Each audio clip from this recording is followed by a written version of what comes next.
fait qu'il se lance. Le foot, on adore la boxe. Abdelkissi, il y avait aussi à Riyad un combat explosif entre Francis Ngannou et Tyson Fury. Bonjour tout le monde, bonjour Michel. Bonsoir Abdel. Très bien, oui, on a vu ce combat, enfin, autant attendu, mais il était là. Voilà, à Riyad, on peut dire, comme la vignette le dit, qu'il y a eu un scandale, et je pense que tout le monde a vu, évidemment, Francis Ngannou victorieux au bout de 10 rounds, où Abdel, sincèrement, je me suis demandé, est-ce que ce combat est un combat réel? Est-ce que je suis en train d'assister à ce que je vois? Je me pince, est-ce la réalité? Que s'est-il passé sur le ring à Riyad? Pourquoi Tyson Fury, fondamentalement, n'a pas combattu? Parce qu'on peut le dire sincèrement, Francis Ngannou a gagné. Pour moi, personnellement, comme beaucoup de monde, je crois que la majorité, Francis a gagné. Ça, c'est sûr et certain. Et on va débattre, on va débriefer cela en reconnaissant que Francis est le vainqueur. Et le vainqueur. Alors, il n'y avait pas de titre en jeu, hein, on le rappelle. C'était un combat officiel, oui, mais la ceinture n'a jamais été mise en jeu, et c'est logique. Une personne qui a 37 ans vient défier dans son premier combat le champion du monde des poids lourds ne peut pas prétendre sportivement à être champion du monde. C'était donc une organisation merveilleusement bien menée à Riyad où on a vu des champions. Ils étaient tous là.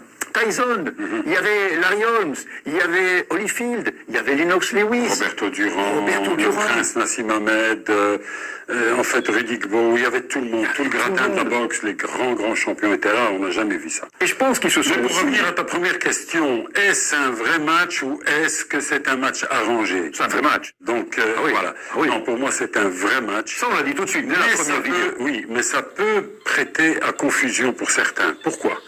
Parce que la façon dont a boxé Tyson, c'est une façon de...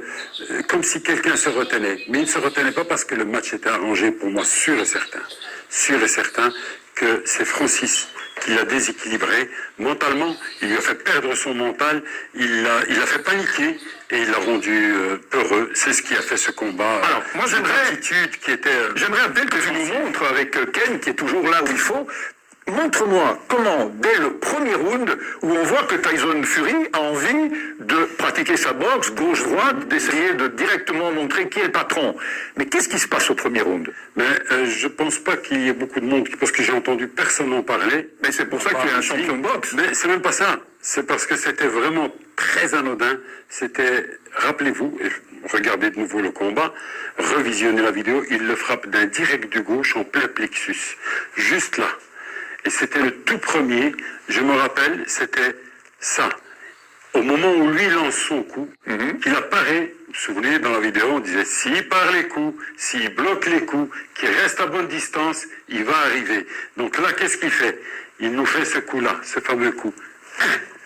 Juste après avoir esquivé sa droite. Et ça, ce coup-là, aussi anodin paraît-il, c'est celui qui, pour moi, a fait douter Francis. Alors, Francis, il met ce coup qui, quelque part, fait penser que Tyson Fury a eu peur. Il s'est dit, aïe, ça fait mal, je vais peut-être pas prendre trop de risques. Et en effet, un round, deux rounds passent, alors le troisième round arrive, et là, il prend... montre-nous ce qu'il prend. Et après, on en reparle. Le troisième round, il prend ce fameux crochet gauche. J'ai dit, fait douter Francis. Non, il fait douter Tyson Fury. Donc, le coup qu'il prend, c'est juste ici, derrière la tempe. Et ça, c'est un coup qui est difficile, très difficile à encaisser. Il est là, il prend ce coup-là. Comment il le prend? Encore une fois, après avoir bloqué un de ses coups, et il lui envoie celui-là. Et ça fait ça à cette vitesse-là. C'est juste à ce moment où il valse à terre, et là, je crois qu'il a perdu le combat à ce moment-là.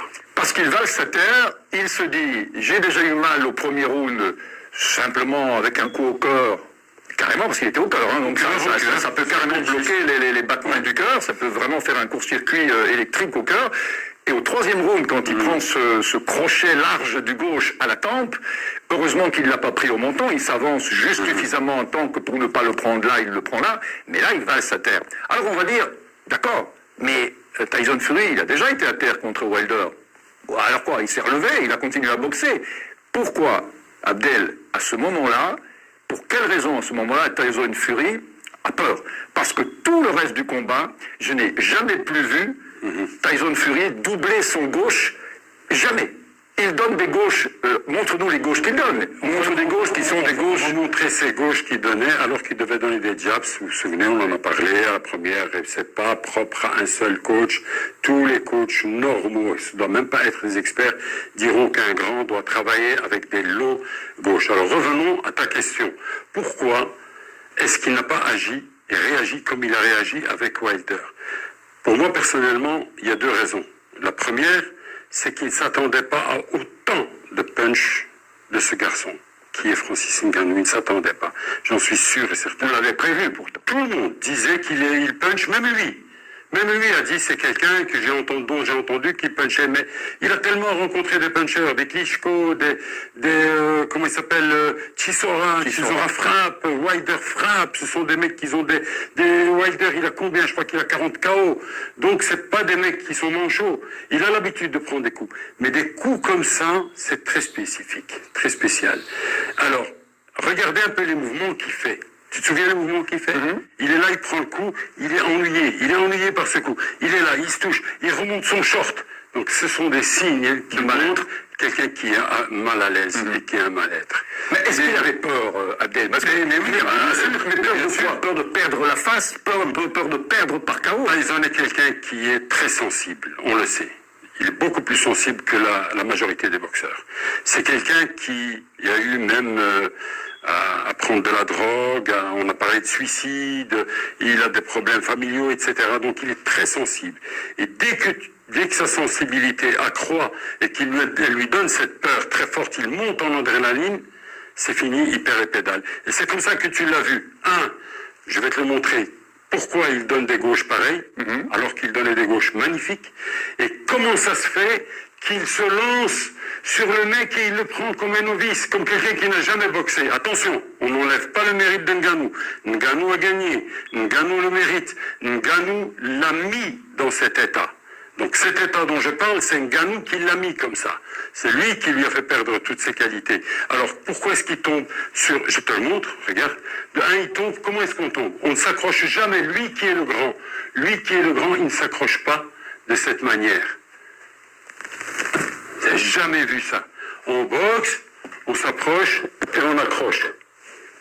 On recommence, on boxe, on est en train de boxer, on s'approche et au moment où on est prêt, on s'accroche. Mais jamais aller comme ceci. Du moment que tu mets ta tête comme ça, tu prends tous les coups. Et là, c'est en danger. Terrible. Et Ngannou n'a pas eu l'occasion, n'y a pas pensé, ou il était étonné de voir un agissement pareil, donc c'est pour ça qu'il n'a pas cogné, sinon Ngannou gagnait par KO, chose que j'aurais jamais prédite, parce que moi, et je dis mea culpa, je crois que j'étais comme la majorité des coachs, je voyais pas Ngannou dépasser le 5-6e round. Je ne le voyais pas. Alors le gauche qu'il donnait, personne ne voyait Tyson Fury faire des accolades qui sont carrément ici. Personne n'imaginait que le gauche serait un gauche du plat de la main. C'est le fameux gauche que tu me montres. Il est là. Voilà. Il est là. Lui, il fait un gauche comme ça. En même temps, non, mais attends, je préfère encore ça. Tu te mets en garde.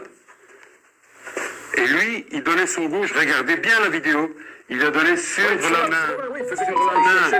Au lieu d'aller vers la tête et en feintant, comme on a dit, feinter, monter. Mais explique-moi pourquoi la gauche et la droite sont passées au premier round, au 8e round. Pourquoi il n'a pas doublé la gauche? Encore une fois, parce qu'il l'a fait douter. Dès qu'il l'a fait douter, je te parlais de sa sensibilité, il l'a fait douter, et à partir du moment qu'il a le doute, il a la panique qui s'installe. Et quand on a la panique, on voit ce genre d'accrochage où tu pars sur le gars d'ici, alors que lui il a ses poings là, ses poings sont fermés là, lui il part là avec ça devant tout à fait. Pour se trouver ici. Est-ce qu'on peut imaginer que le caractère de Fury,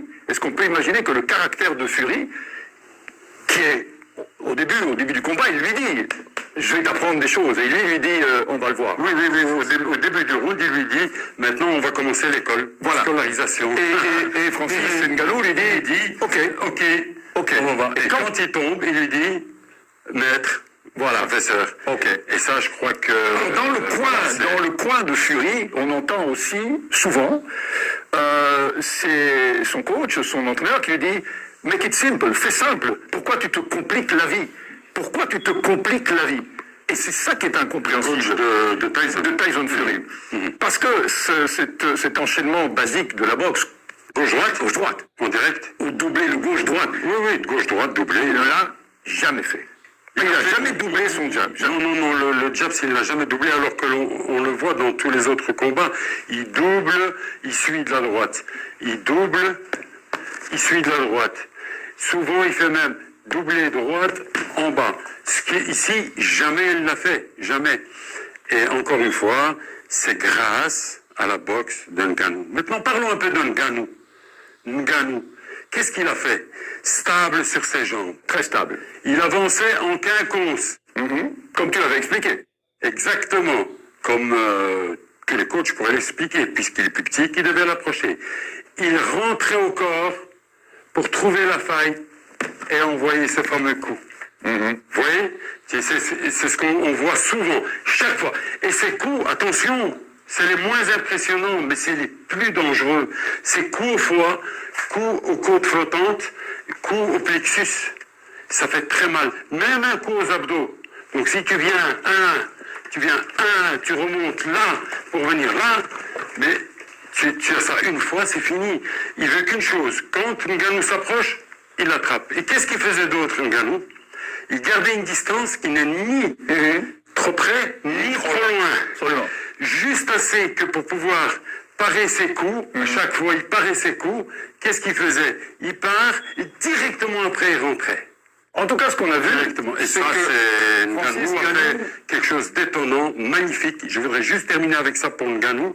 C'est que sa mise en place, ses appuis, ses frappes, c'était de la boxe comme quelqu'un qui avait travaillé sa boxe pendant déjà 10 ou 15 ans. C'est pas possible autrement. Mais moi je pense, Abdel aussi, il faut le dire, c'est important de le dire, et tout le monde le sait, c'est que Francis Ngannou, son rêve, c'est d'être boxeur anglaise. Donc il est arrivé au MMA par accident. Il est devenu champion du monde quelque part, tant mieux pour lui, et c'est peut-être ça aussi qui l'a mené face à Tyson Fury, parce que dans la boxe anglaise, arrivé au stade où il aurait dû arriver hier soir, il aurait dû rencontrer des dizaines de boxeurs, et c'est pas dit qu'il aurait eu la chance qu'il a eu hier soir.